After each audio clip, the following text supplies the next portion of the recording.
Hi, and welcome to Enchantment of Eternity's discussion with Akton Tamko about Game of Thrones Season 5, Episode 7, The Gift. So this is a discussion referring to the books, so it has all sorts of spoilers about the books. So if you haven't read the books and you don't want to know any spoilers of what may come, then this video may not be for you.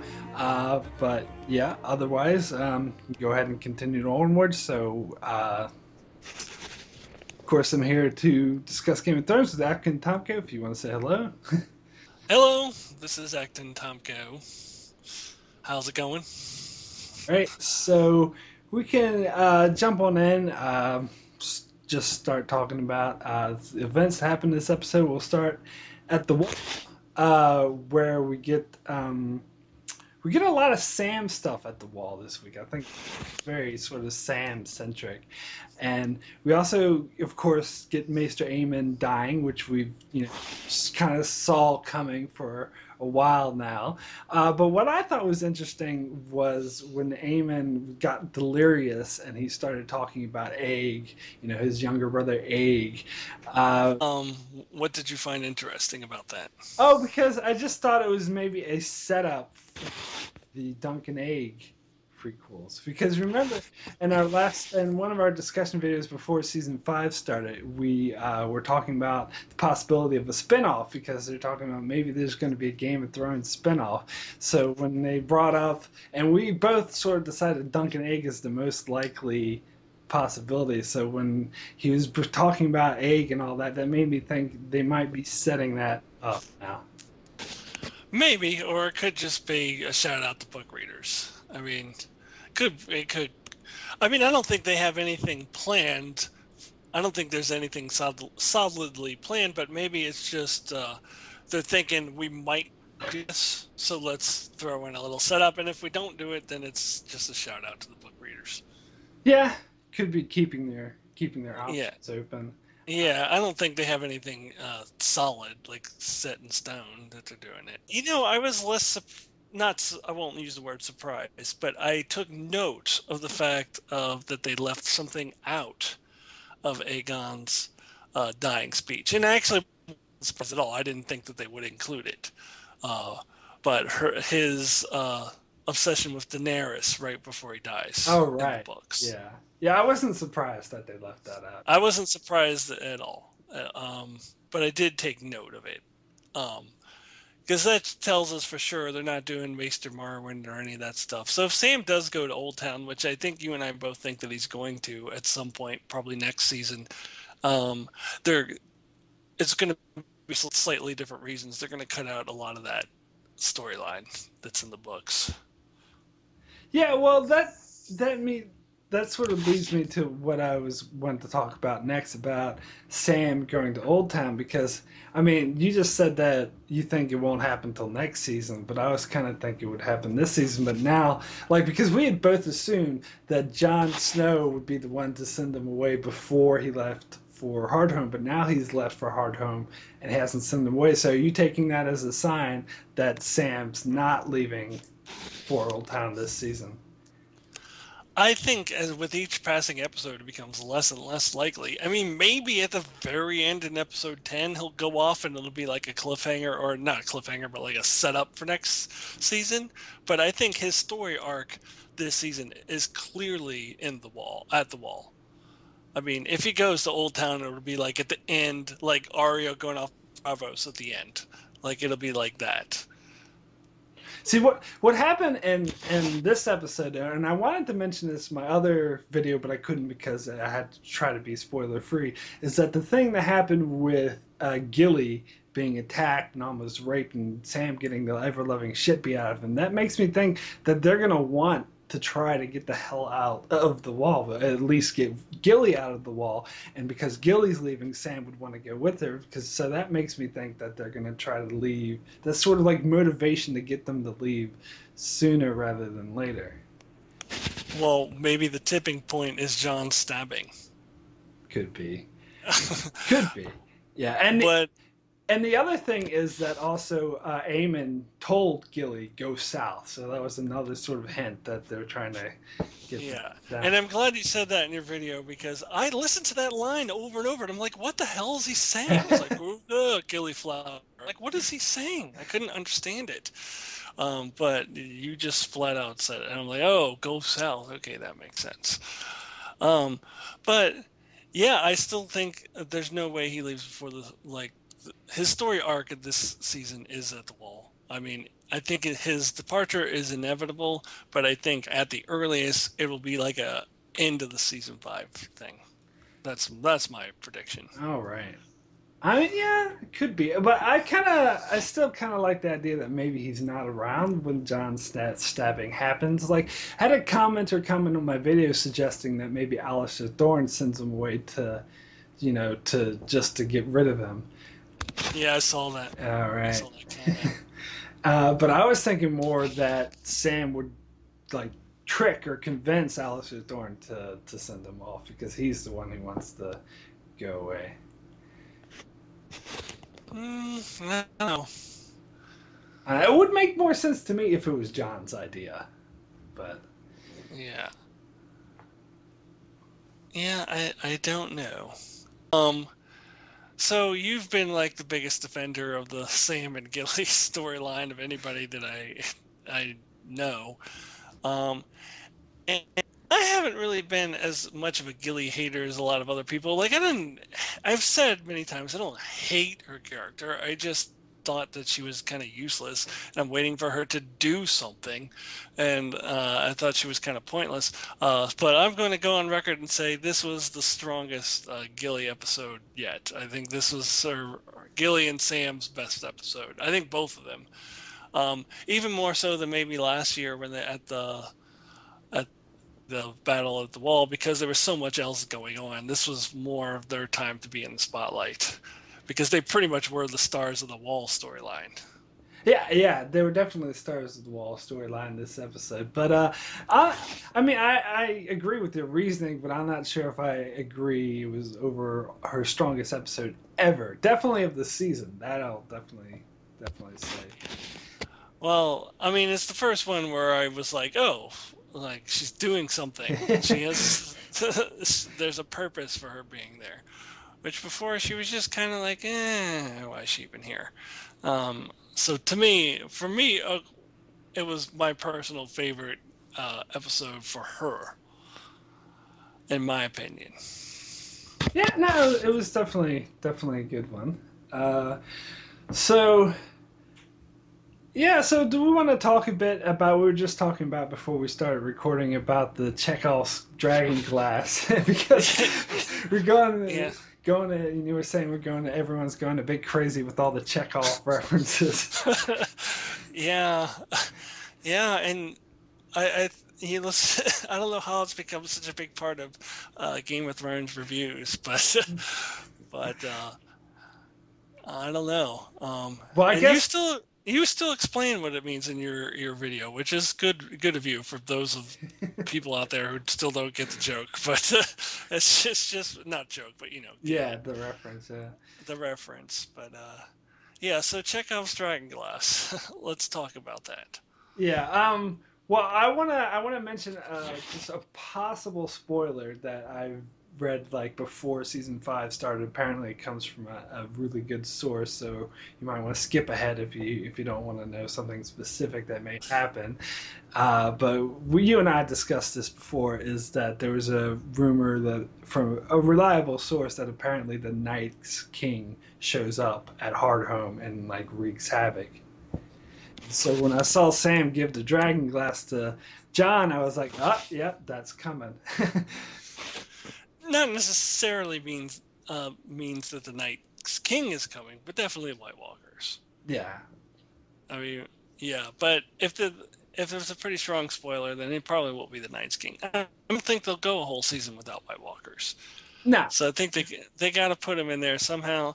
I think you take that spoiler that's apparently from a reliable source, you add in Chekhov's dragon glass. I think the White Walker appearance next week is almost inevitable. Like I think, uh, And as I said in my video, I think maybe that could be what convinces some of the wildlings to go with Jon, because they're going to be like, "Oh, you, fuck you," and then they're going to be like, "Holy shit, White Walkers, let's go." Not all of them, but a few of them maybe turned, because they may end up having to fight together against the Oh, White right. Walkers potentially. That's a very good point. I hadn't considered that one. Because the person who had told me about this spoiler, they guessed, and it was just their spin on it.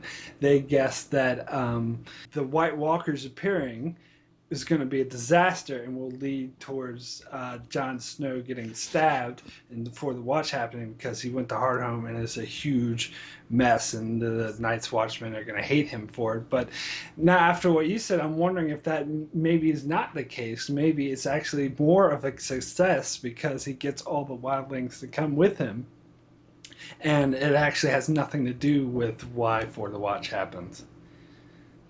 I don't think no, I don't. I think that any White Walker appearance for the Night's Watch would only strengthen John's case.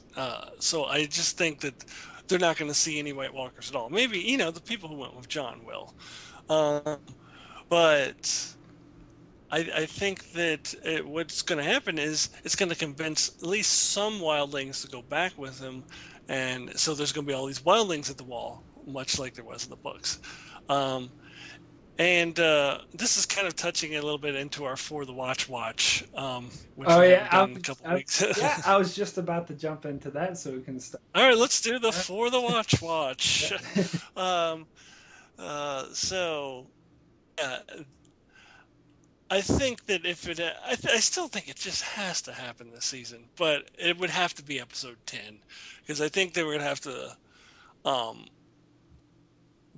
Jon Snow does a little finger and gets back in episode 9, and that episode 9 is all about the wildlings at the wall, and then episode 10 is about that too, and then at the end of episode 10 is when it happens. Okay. That's the only way that it could happen this season at this pace. Yeah, I'm still kind of on the fence about it because we saw the promo for next week's episode didn't show any fighting, any battles, and we heard there was going to be this huge battle at Hardhome, so it makes me think they might be saving it for episode 9. No, I'm pretty sure there is a little snippet of like a battle going on there, and we saw the battle in the trailers. Yeah. Oh, yeah. So I don't. Well, you mentioned.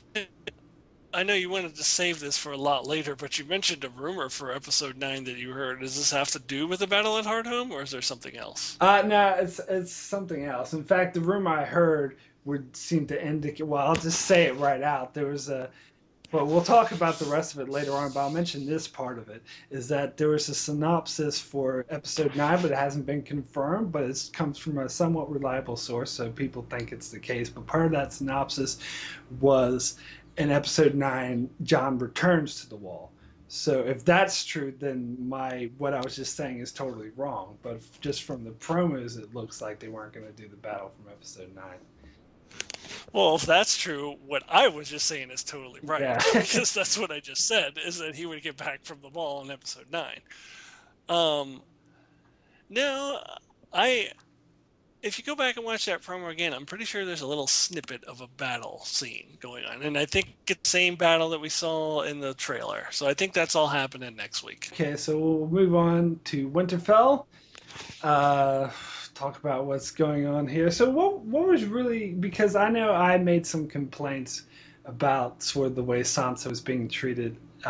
Like I thought it didn't bother me. I wasn't outraged, but I was just slightly thought maybe it's just a bit too much than it needs to be. What was your take on that? Well, the first thing I'll say is that the piece of it where he locks her up was a necessary plot device so that she can't go and put the candle in the tower. So she had to be locked up. That is true, yes.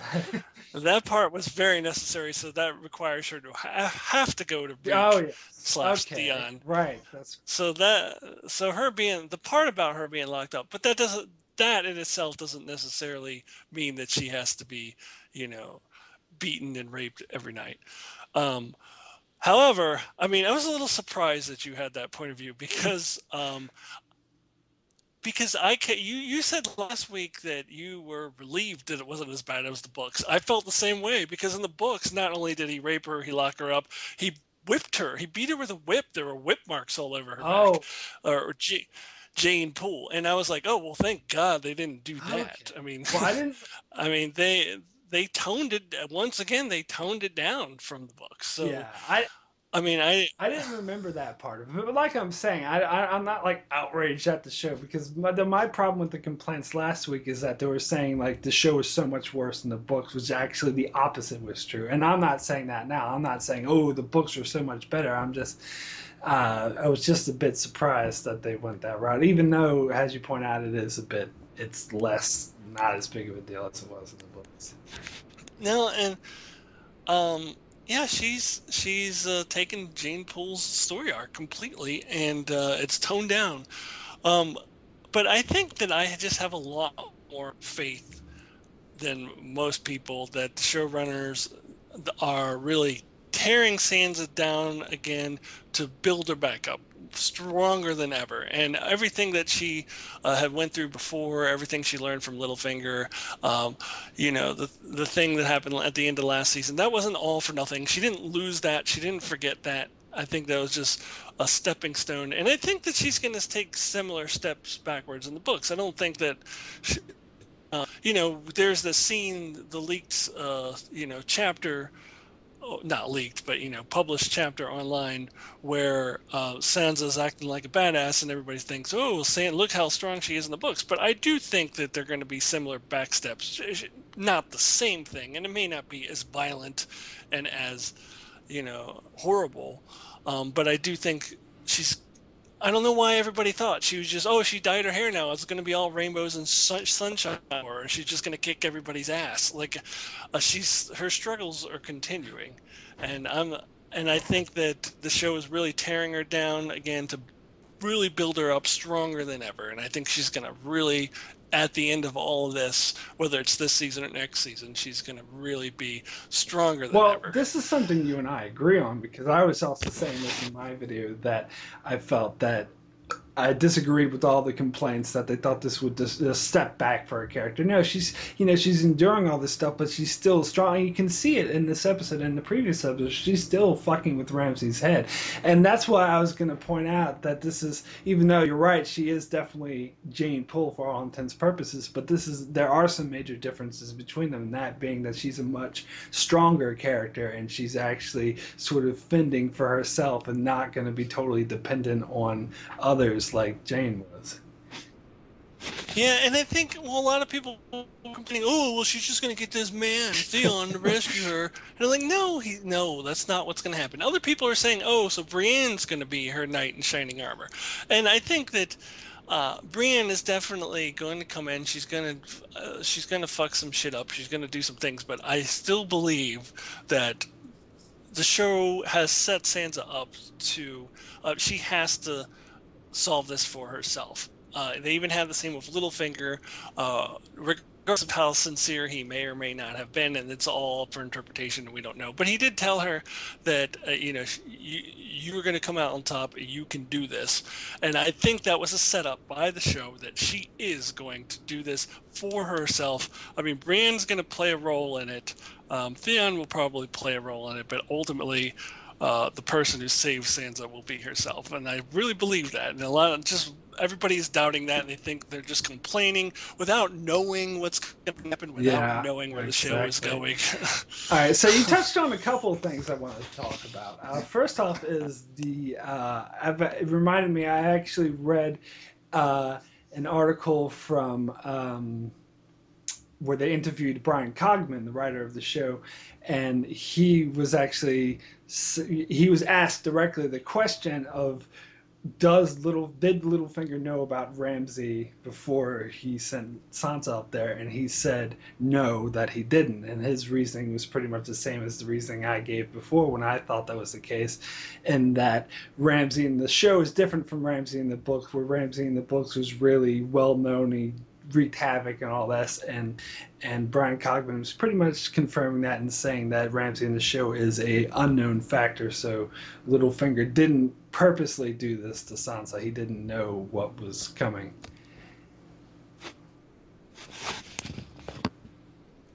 Yeah. Okay. Yeah, I was kind of. I mean, I was playing devil's advocate, as I recall, because I could Oh, go right. either way on that. I was like, I could go either way. Um, but yeah, that doesn't surprise me if that's the Yeah, case. and the other thing, and that sort of what you were saying leads me to is the next topic I want to talk about is Brienne, because I had a theory, or a sort of maybe a theory, but I was wondering about Brienne if she's going to get sick of like waiting for a signal and just go in there and pretty much just take on the role of the Spear Wives, and pretty much you get the same situation where the people in Winterfell get snowed in, and then people are mysteriously dying. But this time it will be Brienne who's causing the mysterious deaths, and not the Spear Wives. Didn't we talk about this a I while think we back? might have, yeah. Because I don't wait. Who? Okay, I don't remember who was it that said this, but it might have been a commenter. Maybe it was you. Maybe it was some other video I watched. Like my memory is all uh, gargle. I can't remember, but I I was talking about, or somebody else who I agreed with was talking about that Brienne could be the ghost of Winterfell, and then somebody said, "Well, Brienne can't be a ghost. She's too big and Oh, lumbery and yeah. earthy." And but no, I think that's absolutely where they're Yeah. going. Absolutely. I mean, she's definitely taken the place of the Spearwives. I don't think she's too Um, big and and lumbering. She can be stealthy. yeah, and that response kind of annoyed me. And I can't remember who it was I or think I who said remember it. that being a I don't. comment on one of your videos. I think it might Yeah, yeah, I don't. Yeah, I've talked about so much have Game of Thrones and read so much about it that it's getting all mixed up in my head now. But uh, yeah, I totally disagree with that assessment. I think she's totally the ghost of Winterfell. And I was saying in my video this week, what the hell does she need a freaking signal for? Just go in there. I mean, you know she's in trouble. You said so yourself. Just go in there. And I'm wondering what it's gonna take, like for Brienne to go in there. Is she really gonna wait for a signal? And I actually saw another review video where they were kind of making fun of the candle thing, and they kind of Oh, had a right. good point where it's just like, what kind of candle is gonna stay lit in a snowstorm? Well, I guess that's why. And So and is Brienne just standing out in the middle of the snow like all day long, just standing there waiting for the candle to be lit? that's what they make it seem like. Just go in. Yeah. What do you need a candle Yeah, I'm, for? I'm actually.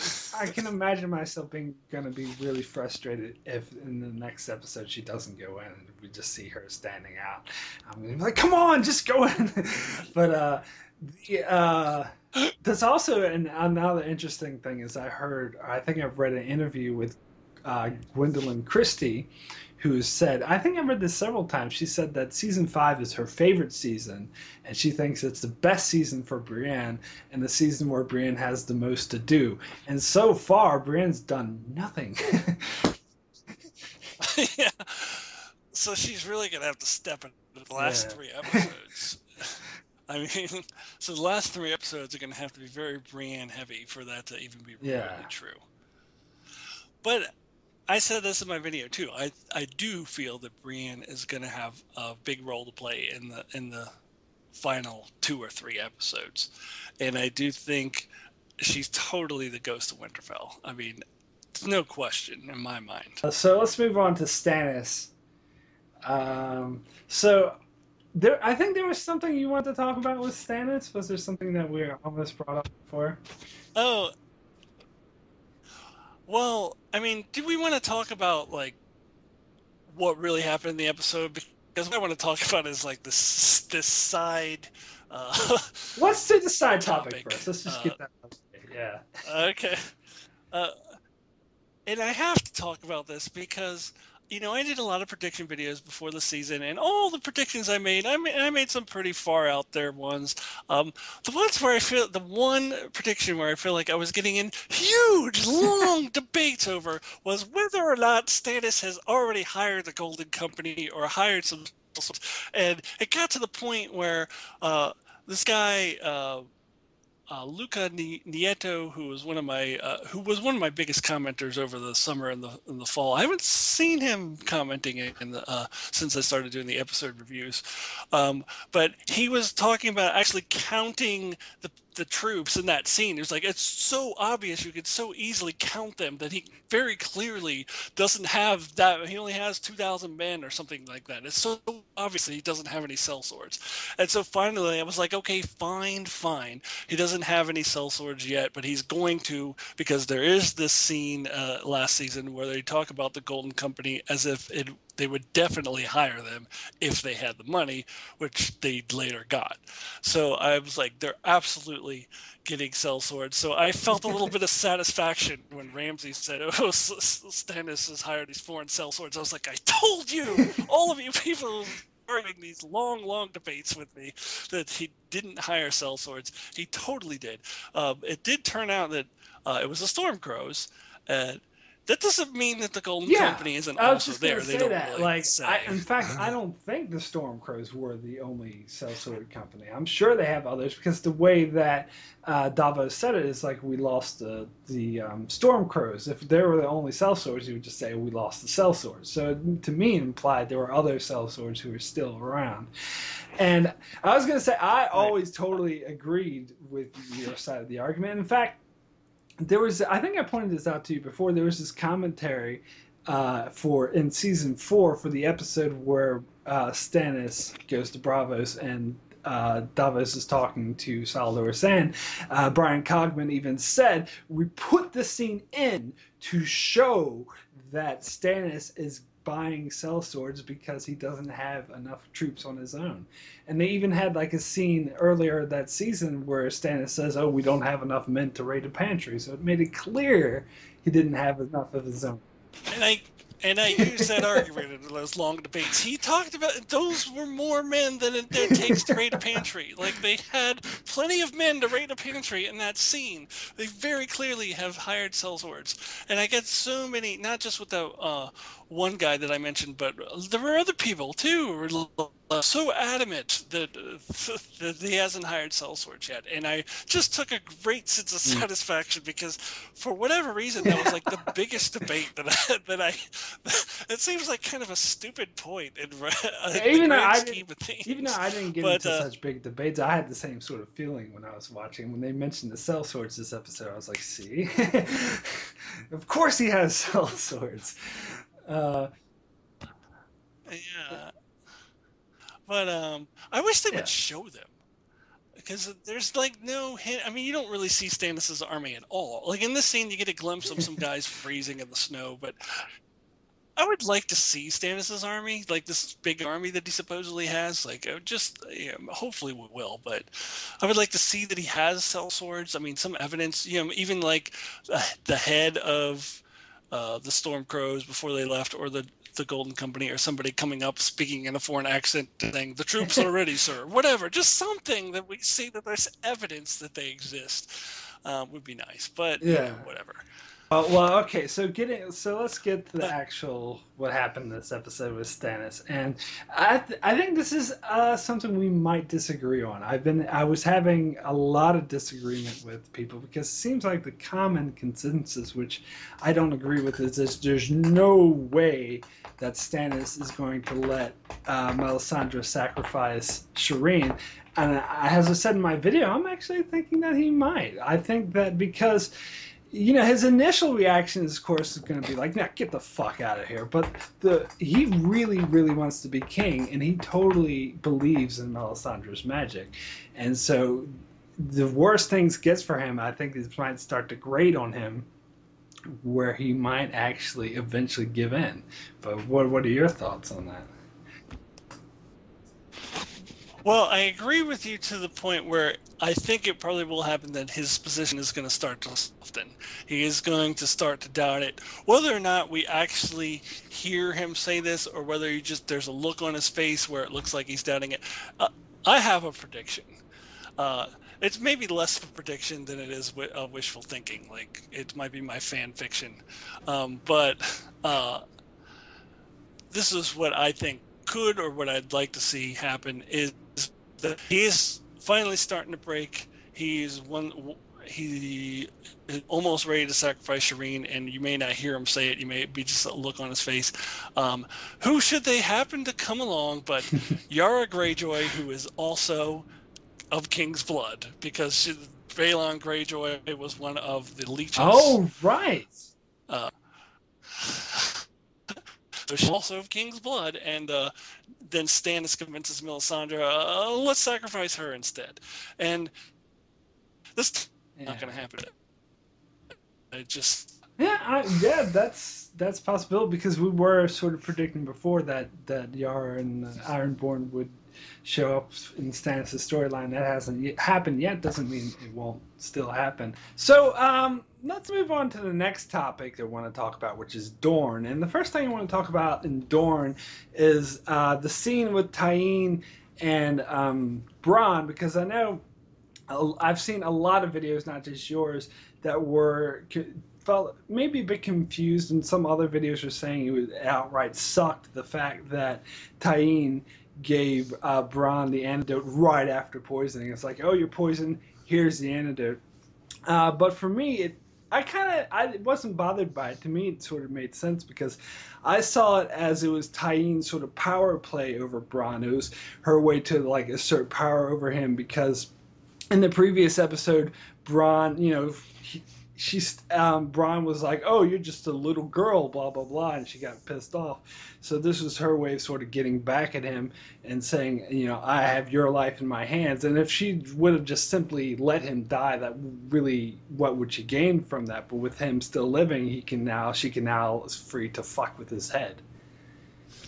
Yeah, and to be clear, in my video, I was just saying that I want some kind of explanation. So if the show presents an explanation exactly like what you gave, then I'm totally fine with that. That totally would be satisfactory to me. I was just like, I don't want it to be, oh, we have poison on our blade and we just give the victim an antidote for no reason, and there's no follow-up, no explanation. Yeah. That would be stupid.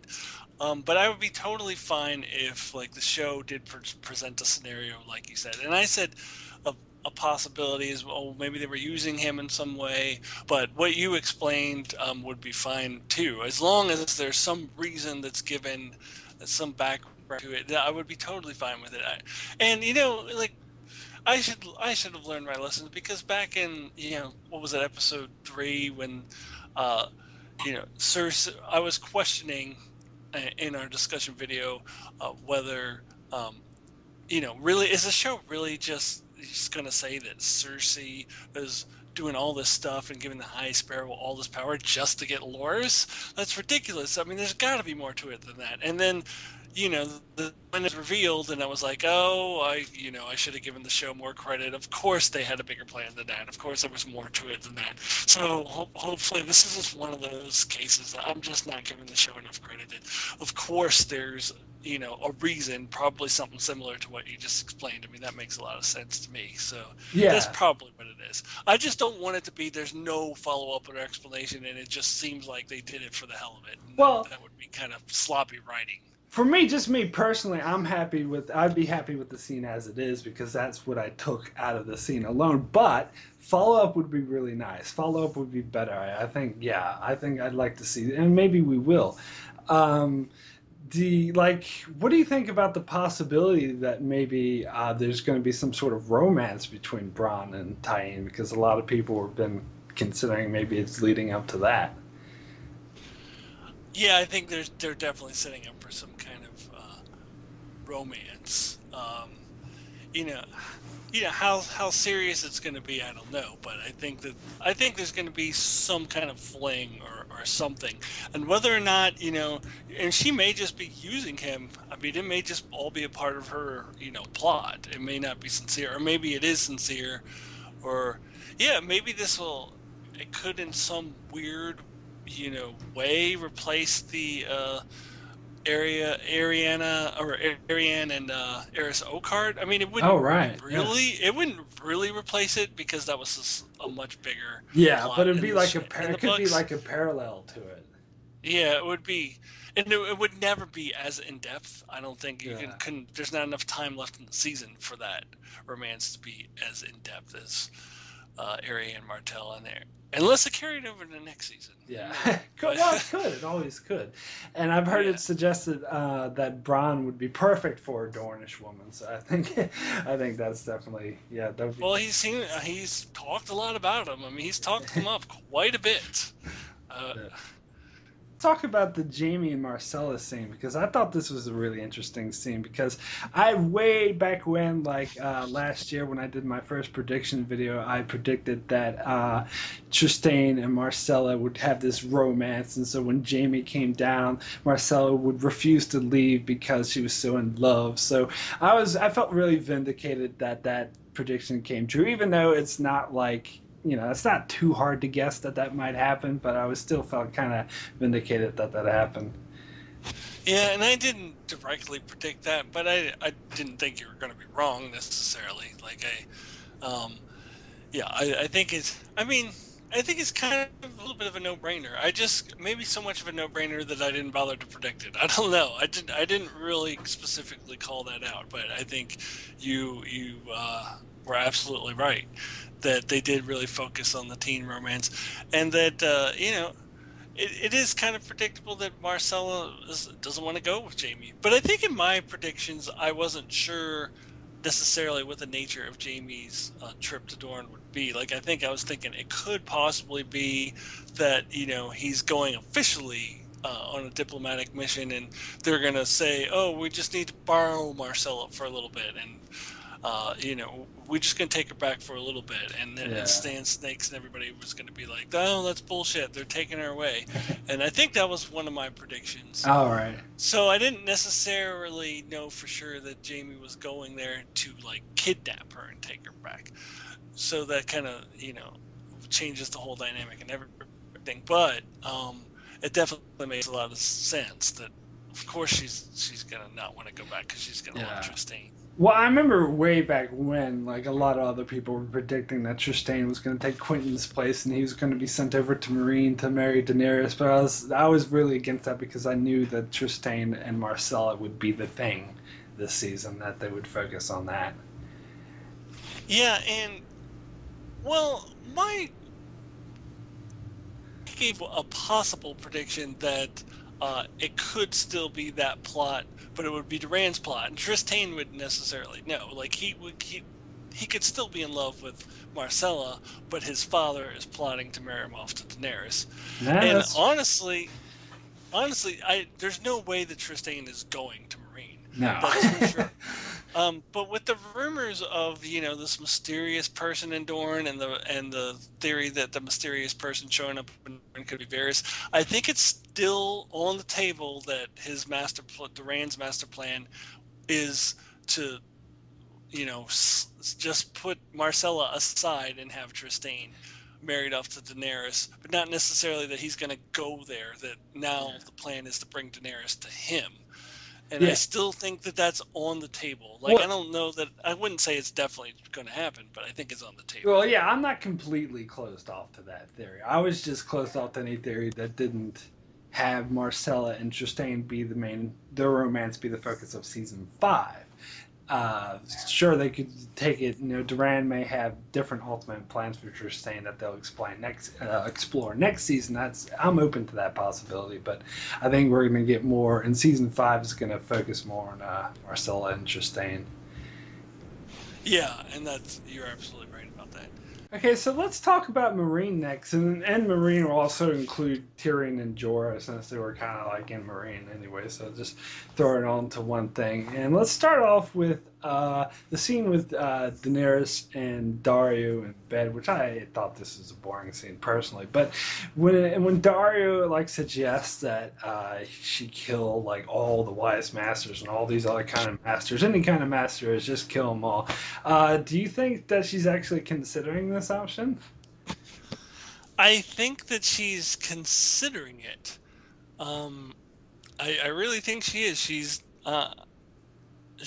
at least, it's on the table for her, but I think thankfully Tyrion is going to arrive just in the nick of time to be like, no, you don't. That's I've already been through this. I was with Joffrey. Trust me, this doesn't work.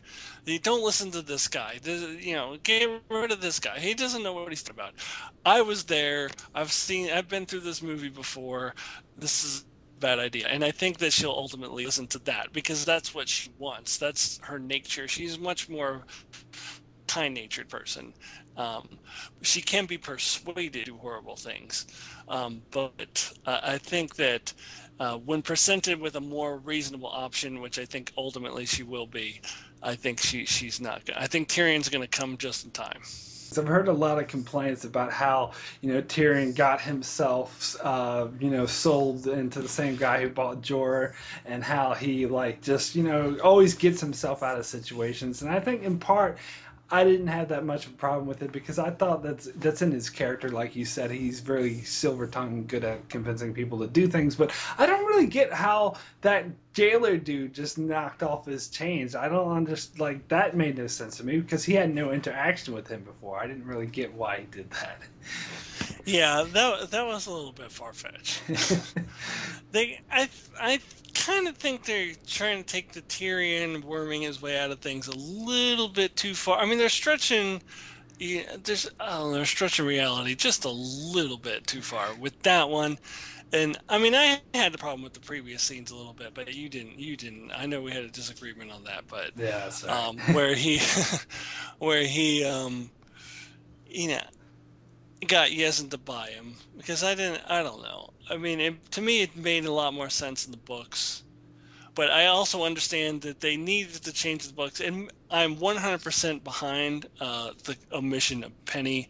There was no reason to have her. Yeah, absolutely. So I completely agree with that. Omitting her kind of changes things a little bit, so you have to kind of change why Tyrion, and Jorah end up being taken as slaves. But it wasn't my favorite thing in the world.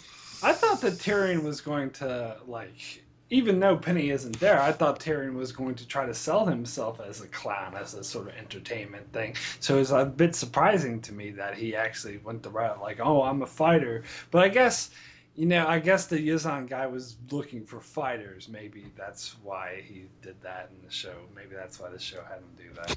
Yeah. Yeah, I mean, I get, but to me, it was a little bit far fetched.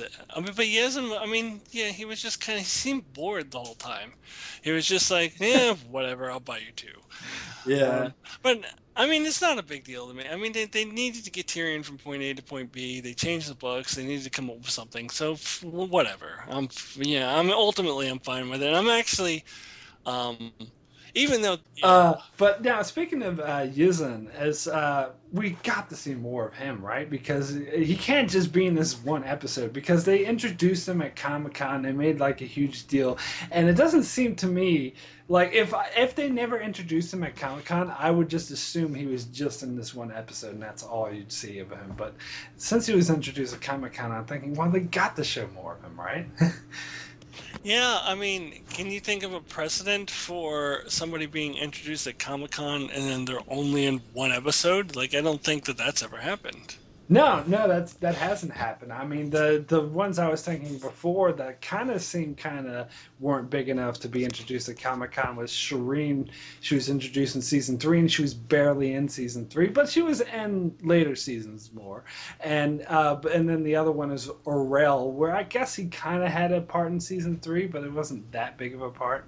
But yeah, neither one of them were as bad as only being one episode. Wait.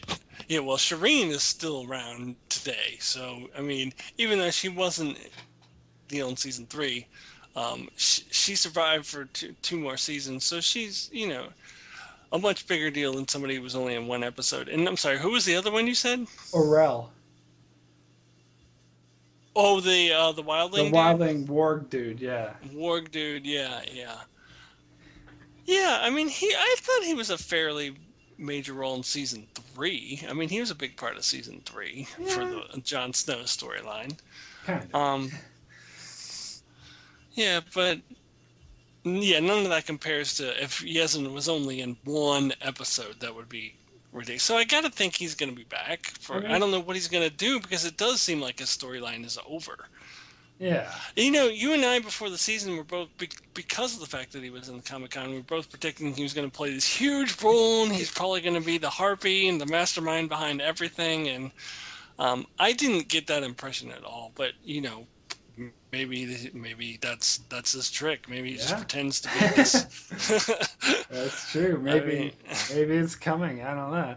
But yeah, no, speaking of like the Harpy, I thought it was interesting of how Dario mentioned, like, he referred to his Dar as like, oh, the leader of the Sons of Harpies. Like, oh, so you're going to marry their leader. Of course, it was just some snide comment. But I think the fact that he said that, this, you know, automatically eliminates the possibility of his Dar being the leader of the Harpies or being involved with the Harpies, because I think if he was going to be, they wouldn't just have Darius say it like that. I don't think that that's necessarily true. I think that it could be something like, you know, we go back later on and the showrunners say, see, we told you he was the son of the Harpies, you weren't listening. But I do think you're probably right. Most likely it's an indication that he's not. And I mean, I've never been like a, you know, full supporter like some people are that, you know, definitely his Dar is the Harpy, you know. But I've always thought it's possible. I haven't ruled it out. I was less against that theory than you were, but yeah, I think that I don't get the feeling that that's the direction the show is going. I think the Harpy is going to be, or is there even a Harpy on the show? There doesn't have to be. There doesn't have to be a specific person who's in charge of them. Because in the books they made it much more of a mystery. Like, who is behind this? Who is the Harpy? And they haven't really built that up at all in the show. No. So maybe there just isn't a Harpy. And I heard someone suggest that it was that prostitute who was in. Oh, I think that's far-fetched. Yeah. I actually don't think it's as far-fetched as you think it is, because that is a common story device where the main person is this, like, you know, lowly person who's pretending to be good and you would never suspect them. So I don't think it's quite as far-fetched as you think it is, but I don't think it's gonna happen. Like, I don't think that's. I'm actually inclined to believe there is no Harpy because they haven't built it up in the show at all. Okay, so next I want to talk about is King's Landing. We'll move over to King's Landing, and the first thing about King's Landing, there's a lot here to talk about, but the first thing I want to jump into is the scene with Littlefinger and Lady Olenna, because I have a correction to make in my review video, because I made a mistake when I first watched the video because I didn't like really think things through, and I got like all these comments on my video saying, hey, you made this mistake, it's actually, I was like, yeah, you're right, and I was kind of getting sick of repeating this, so I'll just make an official correction that in my video I said when Littlefinger refers to some information that Cersei wanted and neither lies, or that she knew he had, and neither lies nor silence would suffice. And I thought it was about Sansa being married, but of course it had nothing to do about it. It was actually he was actually referring to Oliver, and because Oliver knew, you know, she knew apparently that Oliver had the goods to sort of incriminate Loras. And that's indicated later on when Littlefinger says to Lady Olenna that, you know, he has a gift for her, and it's the same gift he gave to Cersei, a young man. So the young man being Oliver that she gave to Cersei, and the gift, of course, he wants to give to Lady Olenna is Lancel, which is another sort of big discussion we can talk about, because I've heard there's been a lot of arguments and misconception about who it was, the gifts that Littlefinger was referring to, both to Cersei and to Lady Olenna. Yeah, I mean, it was very confusing the way it was presented, so I definitely can understand why people are confused. Like, they didn't do a very good job at explaining it, but if you pay attention, I mean, it is definitely clear that the gift to Cersei was meant to be Oliver. That part I don't really understand, you know, when that conversation took place, because at first I was thinking, well, maybe it happened like before, before the scene that we saw last week, because you do see Littlefinger, he's already there, and we're joining the mid-conversation, so maybe it happened before. But they were sitting there talking about the Tyrells, and Cersei denied it. So I'm a little confused as to when that conversation took place. However, it is definitely clear that even if you want to say it's sloppy writing and it was confusing, that their intention is that it was Oliver. That Littlefinger, because Oliver was Littlefinger's employee, both as a spy and at the brothel, and he had information Cersei needed, and that's what she needed Littlefinger for, and Oliver was her key witness to put Loras and Marjorie away. So, I mean, there's no doubt that Littlefinger's gift to Cersei was Oliver, and there's no doubt that Littlefinger's gift to Cersei was, or to Lady Olenna, the handsome young man there, is Lancel. I mean, it doesn't make any sense for it to be anybody but Lancel, because Lancel was directly responsible for Cersei being imprisoned. So when he says he has a gift to Lady Olenna, and then you find out that Lancel is the one who is responsible for it. Also, in the previously on segment, they randomly showed the scene of Littlefinger talking to Lancel. Why else would they show that scene if it's not Littlefinger has a connection to Lancel? So anybody saying was Littlefinger's gift to Lady Olenna was also Oliver, or anything just ridiculous like that, it doesn't make any sense. The only person it could be is Lancel. Yeah, I mean, I think I'm with you. I think there's a justification for the confusion. I think the confusion is the writer's own fault because they didn't make this clear. And I also think like it was really stupid. They should have shown this conversation with Cersei and Littlefinger in the previous episode about Oliver, because I guess they wanted to make it a surprise when they showed up in the trial, but they didn't have to do it that way, because it seems like if that conversation was going to take place, it would have taken place in what we saw on screen. So they should have freaking showed it. But regardless of or at least hinted at it. I mean, yes. They didn't have. I mean, which is what they did this week. They they hinted at, Littlefinger saying to Lady Olenna, "I have a gift for you. It's a handsome young man." They could have done something vague like that last week, and then you put two and two together. Oh, he meant Oliver, but they didn't even do it at all. It was completely off screen, and that's confusing. Yeah, it reminds me a lot of season 4, where Shay shows up at Tyrion's trial, and a lot of the stuff of how Shay got from Bronn escorting her to the boats to Shay being at the trial testifying against Tyrion, like how she got from there to there, was totally not explained. It was left to the open. People didn't understand Shay's motivation. Some people were thinking, "Oh, is she being coerced? Is she not being coerced? Was she just playing Tyrion all along?" And it's I had this whole video where I pointed out that she was being coerced. But again, it's not people's fault for being confused about it, because they weren't clear about it, because they had too much stuff happen off screen. And so to me, this is just they're making the same mistake over again. You need to show a bit more to not make it so friggin' confusing. Yeah, and I'm still a little bit confused as to how Littlefinger spurred Lancel, or probably Lady Olenna, one of them, got Lancel to confess to the High Sparrow. I don't understand how that happened, but it is very clear to me that it is the showrunner's intention that one of them did somehow spur Lancel to confess. And I don't agree with this assumption that a lot of people are making that, I even had one commenter on my video say, well, we know that Lancel confessed to the High Sparrow a long time ago. We know no such thing. Yeah, absolutely. We don't know that. Yeah. All we know is in episode 1, he said, "I have confessed my sins." He didn't say to who he confessed his sins. He didn't say, he was kind of implying, it did seem a little bit threatening. He was kind of implying that Cersei was involved, but we don't know that he told anyone about Cersei specifically. He might have confessed his sins. He may have even confessed his sins to High Sparrow, but he may not have specifically said it was Cersei. He may have just said, "I slept with somebody who was married, plotted to kill her husband." He may not have said Cersei specifically, and it may have been somebody other than the High Sparrow himself.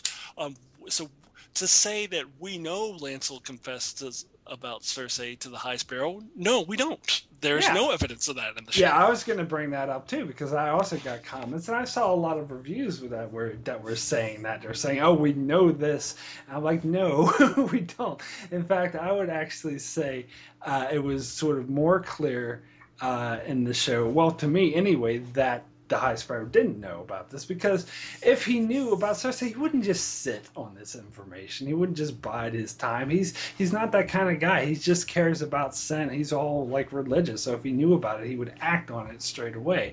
And plus, to me, it's such a weird coincidence. This Lancel just so happens to go to the High Sparrow at the exact same time that Littlefinger and Lady Olenna are plotting, together with Cersei's. It's just too much of a happy coincidence. Of course, it's that. Yeah. Yeah, and again, it's too much off screen. There's too much confusion, and they should have. I still have this faint hope that maybe they'll give a little couple lines to explain how, Littlefinger or Lady Olenna got Lancel to confess to the High Sparrow. I kind of doubt they will, but I would love it if they did because it does cause confusion, and that'll settle the matter for sure for people who think that it's anybody other than Lancel was the gift. But I've seen it was a quite popular theory. At first, I thought it was just a few commenters on my video, but then I was actually seeing this all over the net. There was a common theory that people thought that the gift Littlefinger was referring to that he gave Cersei was Gendry, and I just don't see how that would fit at all. that is, yeah. I mean, well, I don't want to. I want to be respectful. I don't want to insult some of our viewers out there, but I'm tempted to say that's one of the dumbest things I've ever. I mean, that doesn't make any sense.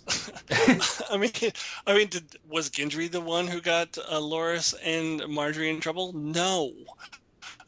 So how is it Gendry? It doesn't make any sense. Yeah, It's the there's even person who got them in trouble. It's Oliver. yeah, there was even a reviewer whose opinion I really respect said this. I'm like, really? But yeah.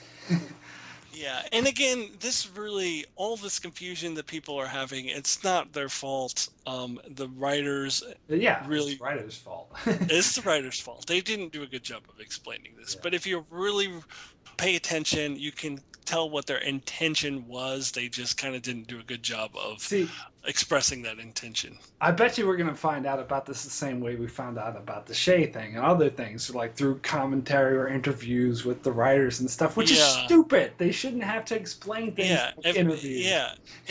I'm sorry, if you're doing good writing, then the show explains itself. You don't need to go in an interview to explain what you meant. Okay, so let's move on to we get a bit of scene with Cersei visiting Marjorie in her cell, which I really like this scene. Like when I first saw the scene, like my first reaction was like this scene was like right out of the books. But just out of curiosity, I went and read the chapter this morning, and I did notice in the books it was slightly more tamed. Like Marjorie wasn't quite as pissed off as Cersei. Like at first she was kind of like hoping that Cersei would help her get out, but then when she realized she wouldn't, she was just like, "No, you bitch, get out." Where here she like knew from the get-go, and that fits more with the show as well, because in the show Marjorie knows what kind of monster Cersei is. Yeah, and I loved this scene because it was a nice contrast from that previous scene where Marjorie was total shit. And not that I enjoy seeing Marjorie broken down like that, but Marjorie's been bullshitting since season 2. I mean, there's been, I think you can count on one hand like how many scenes where we've seen the true, honest Marjorie. I mean, most of the time, no matter who she's with, whether it be Tommen or, whoever it is, she's or Cersei, she's bullshitting. I mean, that's what she does. So it's refreshing to see her just completely honest. And I predicted that this would happen in one of my prediction videos, and it's a very small prediction. And yeah, I probably could have guessed it based off of the books. But not necessarily, because we knew the show was going to change a lot. Yeah. But I predicted this, and I feel happy about this prediction because it is something that has never happened on the show, where Marjorie was just completely honest with Cersei. And, Yeah. and and just like telling her like it is. I love when she just threw the bowl at her and just like, get the fuck out of here, you bitch. I mean, Yeah, it was. I mean, I don't enjoy seeing Marjorie in that state, but I did enjoy her just ripping Cersei a new one. And I yeah, can't wait to see Marjorie's reaction when she finds out that Cersei is also in prison. I mean, yeah. that's gonna make my day, I And of think. course, at this stage, Cersei was still being like all fake and oh what oh, you know.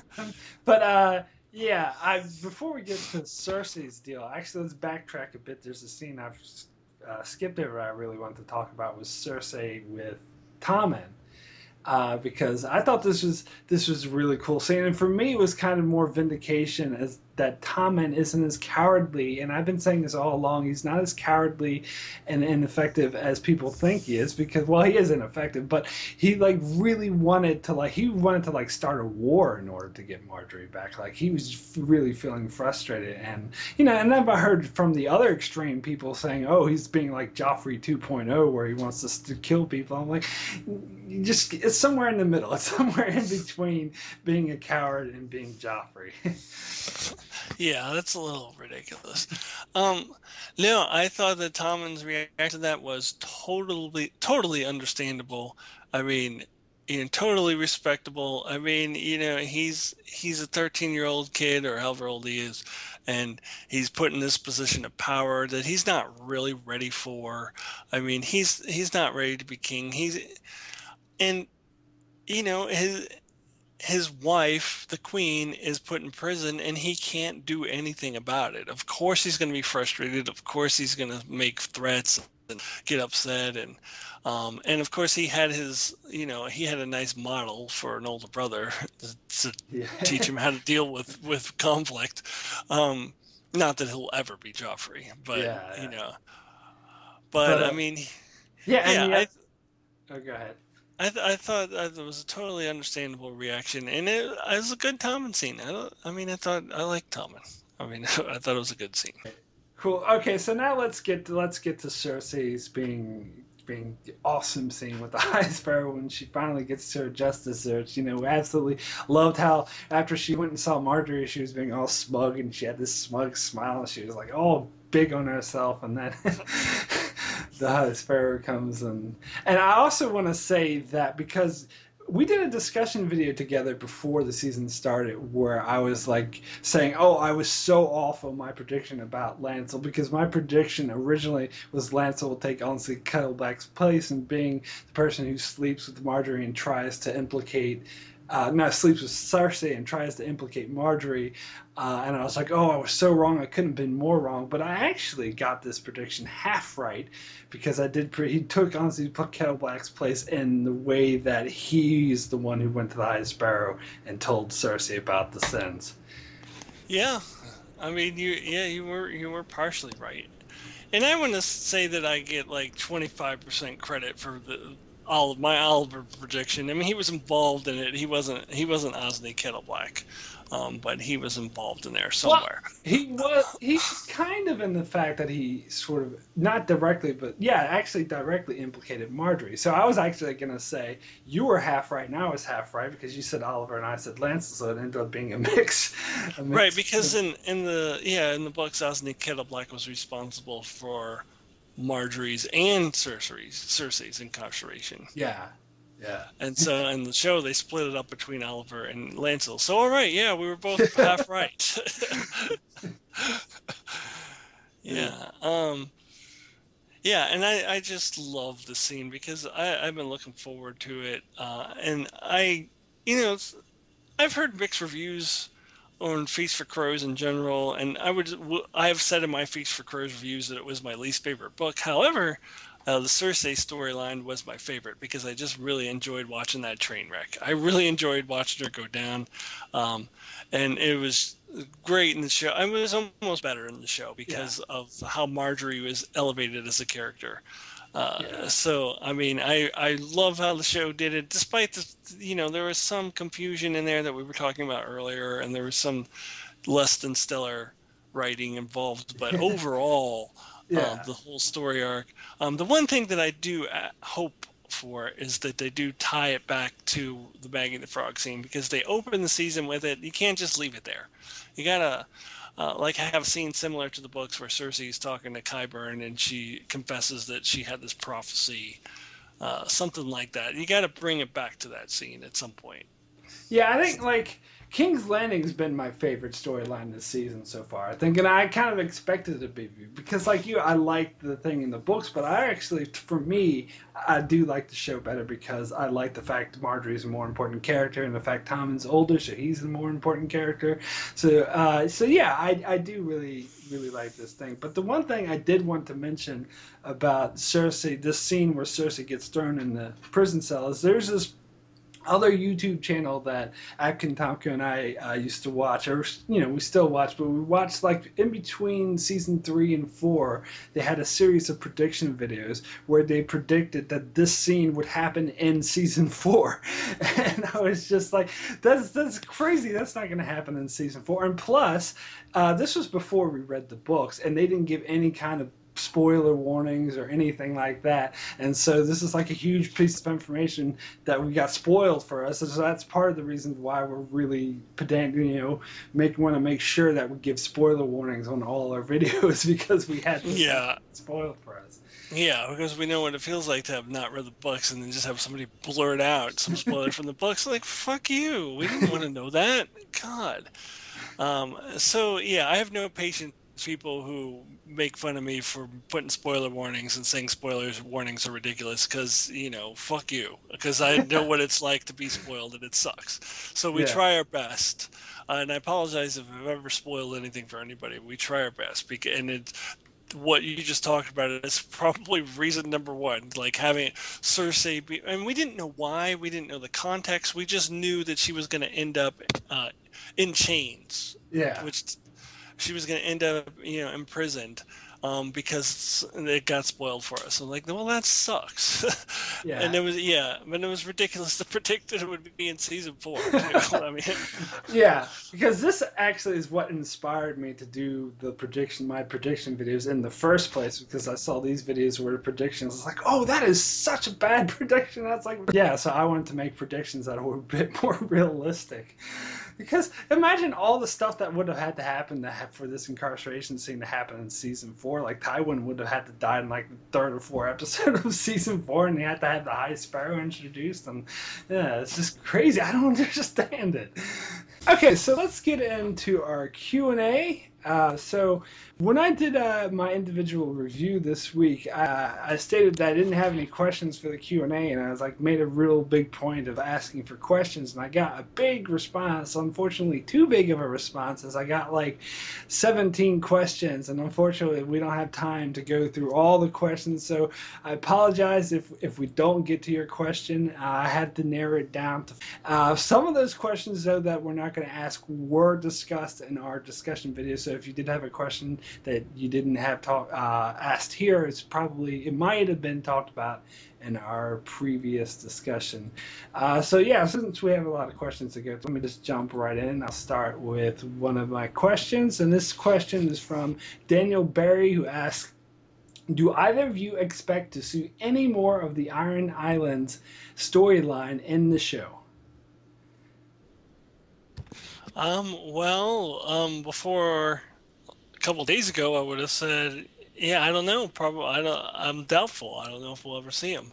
But now there's that casting list that has been revealed, like the casting call. They're looking for certain characters, and one of them sounds an awful lot like a certain Greyjoy uncle. Do you have that description you want to read? So it's been leaked, and apparently it's not like 100% confirmed, but it's pretty strongly leaning towards that this is a legit casting list, and they don't have names of the characters on the characters they're looking for because they don't want to sort of give away who the characters are, but some of them it's pretty obvious. So the role that we're talking about here, it says pirate.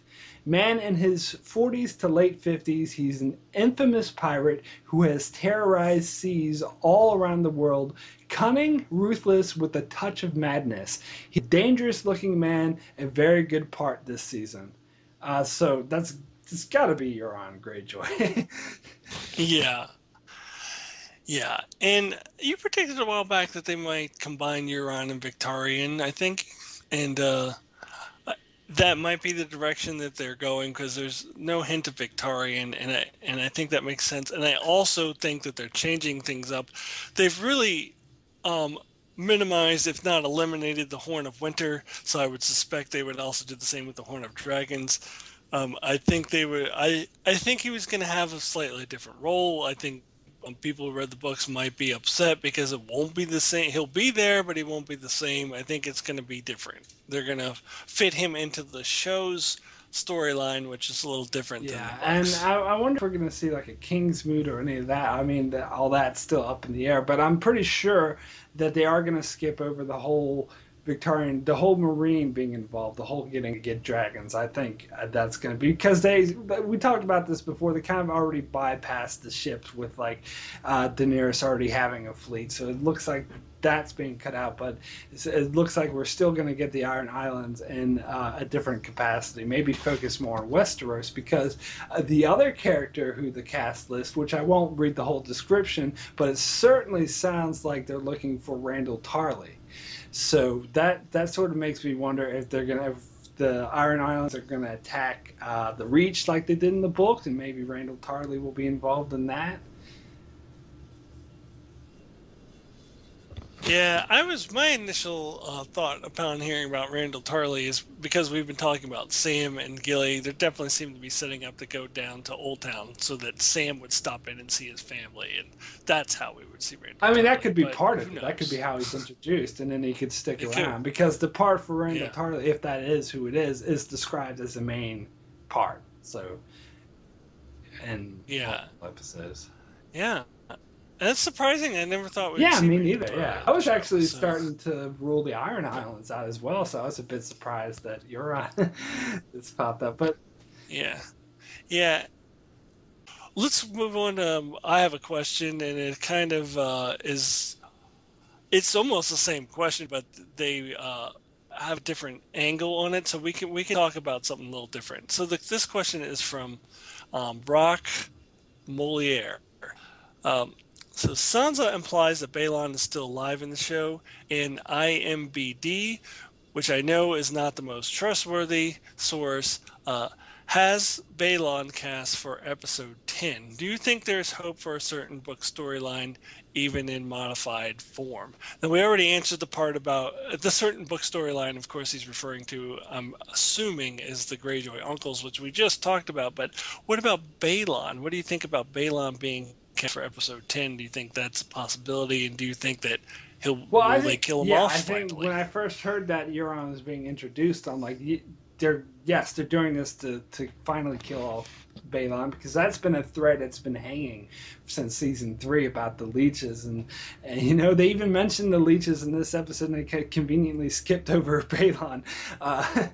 But so I think not so sure about episode 10 this season. I guess that's a possibility, but like the commenter said, IMDb isn't a very reliable source. There was that debacle with them thinking Lady Stoneheart was in it because it said it, but that was just like a prank apparently.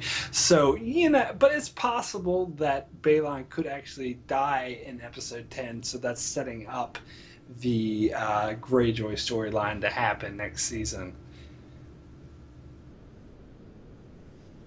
Yeah, and that also, this is something I hadn't thought about. This also might coincide with kind of Theon starting to come back into his own. I think he's going to be in Winterfell for a while, but he might finally start regaining a little bit of himself. And meanwhile, while all this other stuff is going on with the King Smoot possibly, and and Euron, whatever happens.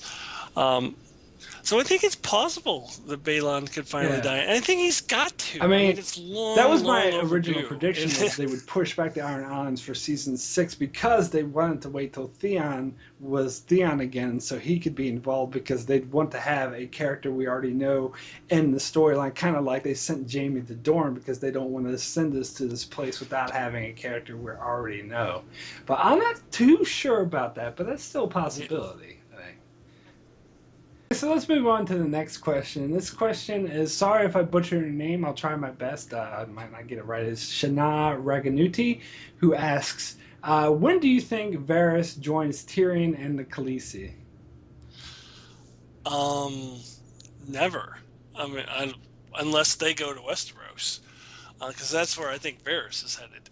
And that is where he ends up in the books, although he never goes, across the narrow sea in the books. But I think he's going to be more aligned with his book storyline. He may end up killing Kevin Lannister and Pycelle. And of course, there's also that rumor of a mysterious person showing up in Dorne, and people speculating that that could be Varys, which I think would be really cool. So, but I don't think he's going. I don't think he's heading to Meereen. I think he would be there by now if that's where he was going. Yeah, that was kind of my thinking on it as well. I mean, I still hope that he shows up and kills Kevin and Pycelle because I just think that would be cool. But I would be satisfied with him showing up in Dorne instead, as long as Littlefinger takes his place is killing Kevin and Pycelle. Yeah, because Pycelle must die. As long as somebody kills him, I'll be happy. And I could see it making sense for it to be Littlefinger because he's the Chaos guy. Yeah. Yeah. So you want to go ahead with your next question? Okay, yeah. So my next question is, so this is from Omar Mendoza. Who do you think will be guiding Tommen now? I want to think the uncle might, or maybe Littlefinger might try to get in his head. Yeah, I don't see it being Littlefinger because I just think Littlefinger's the type of guy who likes to pull the strings. Like he would use somebody else to manipulate Tommen if that was his game, like maybe Lady Olenna. I mentioned Lady Olenna maybe she's an option as being the grandmother, but I think ultimately it's going to be Kevin Lannister because he's the one who took over for her in the books. And I think they're going to go the same way. And there was actually some filming rumors way back when about the Walk of Shame that Kevin was there to receive Cersei. So it does make it sound like it's going to be Kevin Lannister. Yeah, and that makes the most sense to me too. I think that it's going to be Kevin Lannister. And maybe he'll reconstitute the small council with more people on it because and I'm assuming they won't have any small council scenes until that because right now the small council is Qyburn and Pycelle. That's the entire small They council. hate each other. Yeah, they hate each other. So they're just going to be sitting there like arguing with each other. I mean, there is no small council right now. Yeah, I just read this passage in the books this morning, and apparently in the books, Pycelle and Harris Swift took over until Kevin got there. But of course, Harris Swift isn't in the show, so I don't know if Pycelle is going to take over. But we'll take over Qyburn. I mean, there's only two people there. They'll probably just wait till Kevin shows up.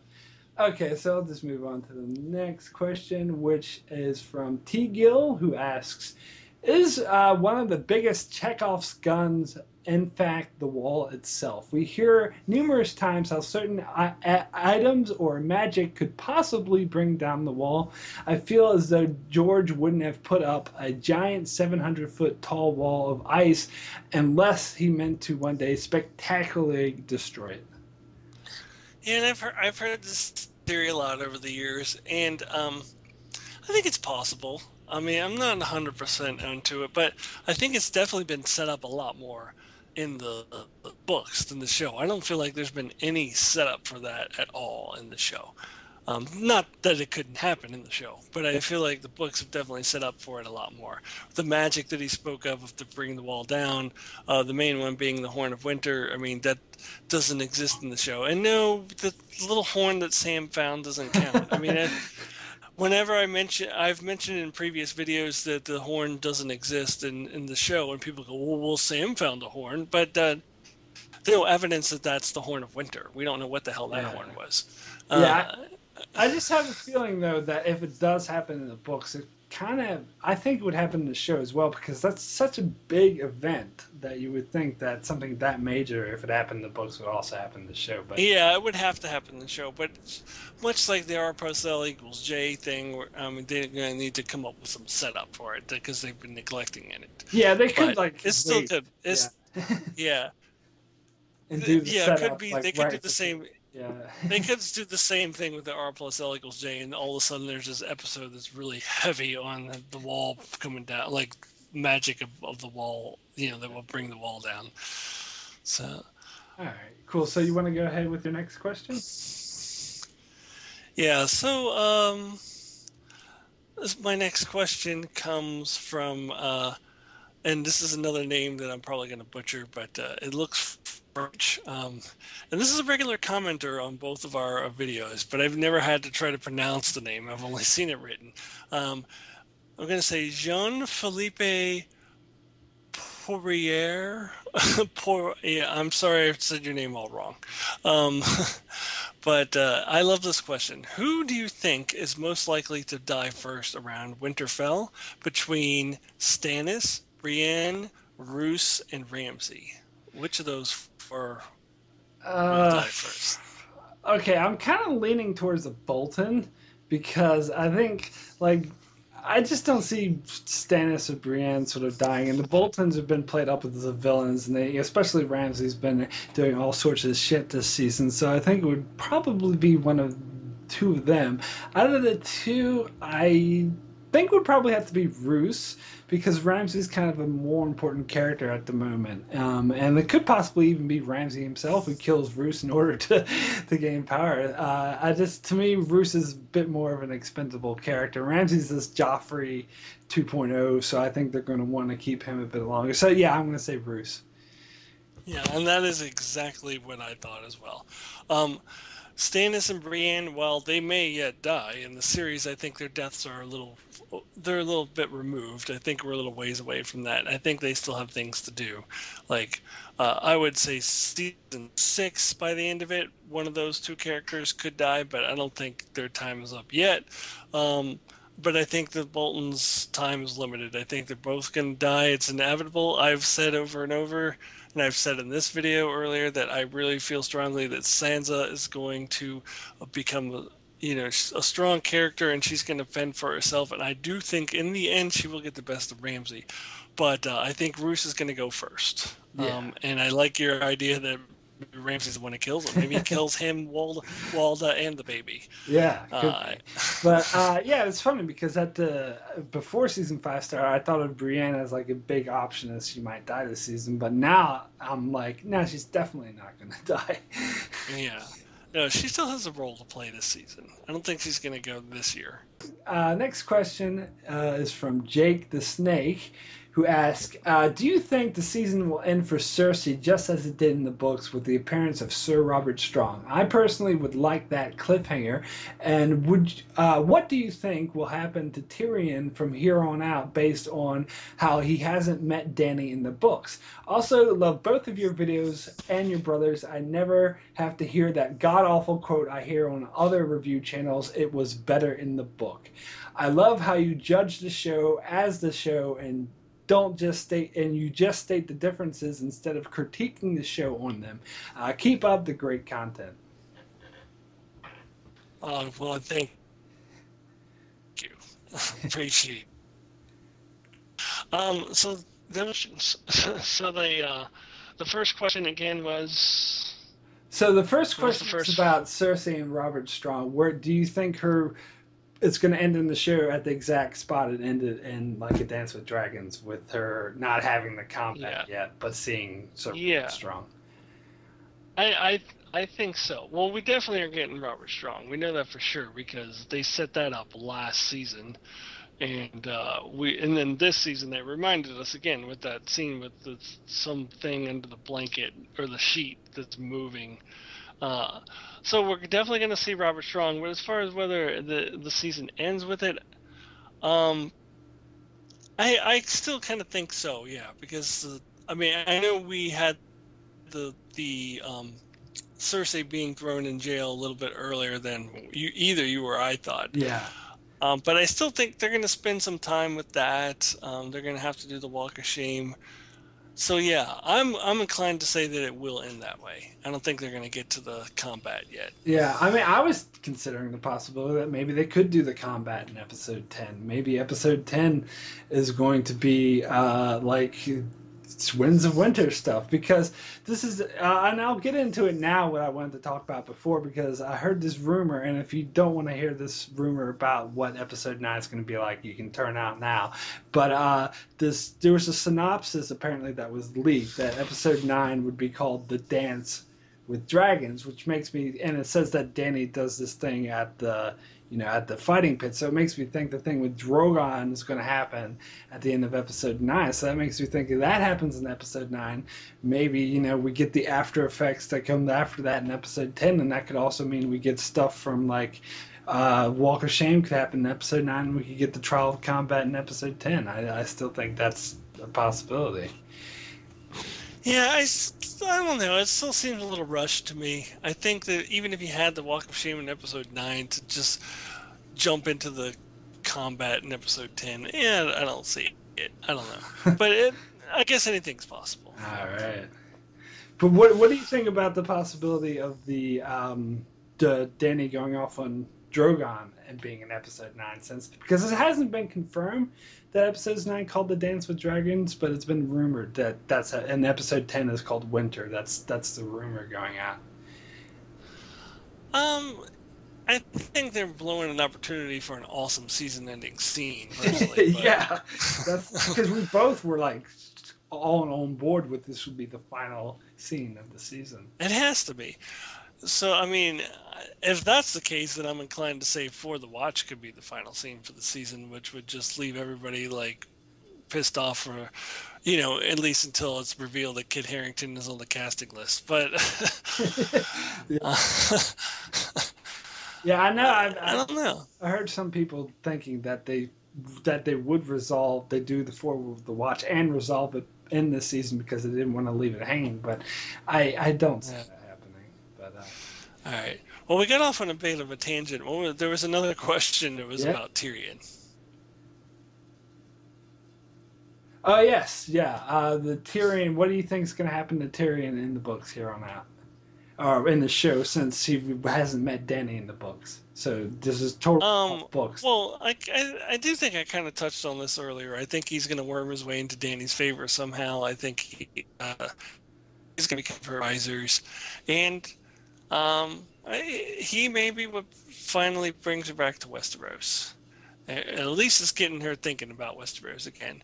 I remember there's that scene from the trailer we haven't seen yet where she's like, which I mentioned, I think, in a previous discussion video, where she's talking about the wheel and, and this one's on top and that one's on top, the Lannisters, the Tyrells, I think that conversation is going to be spurred by Tyrion's presence. So she's going to be starting to think about Westeros again.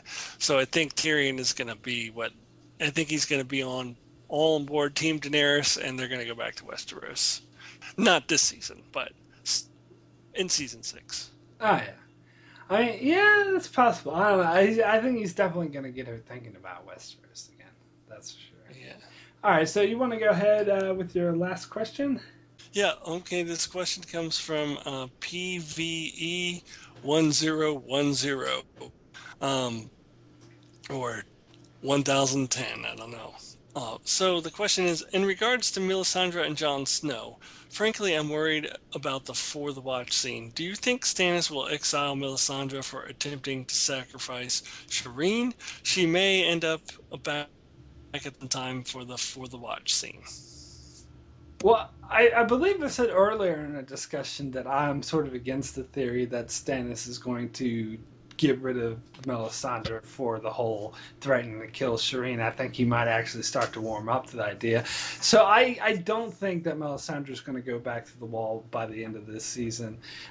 So yeah, that makes it a bit sort of, if that's the case, then it makes it a bit wondering how Jon's going to survive. I'm starting to think maybe it's a possibility. That makes it a possibility that we're not going to get For the Watch, maybe not at all, or maybe they'll just stab him but not kill him, just injure him so he just runs off injured and doesn't have to be resurrected.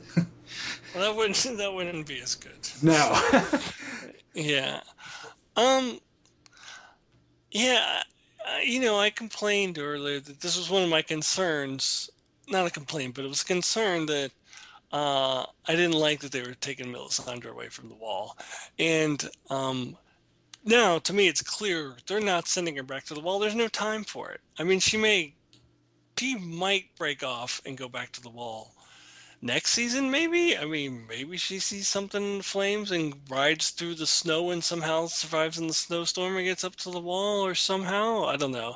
But it definitely, this season, she is not going to be exiled for Shireen. I mean, she's there for the rest of the season. But I am concerned about what's going to happen with Jon Snow. I mean, because the biggest theories are that he's going to warg into Ghost, or Melisandre's going to bring him back. My theory that it's going to be the two. Uh, Well, Neither seems like it's being set up at all in the show. well, it might be possible that John still wargs into Ghost on his own reconnaissance, and then once Melisandre finally returns to the wall the next season, then she Yeah, takes. except they haven't set up that warging in the Ghost at Oh, all in that the is show. true. That is very true. That is very true. So, I mean, I complained about this in my video. Ghost was never even mentioned in the season. oh yeah, a lot of people complaining about that.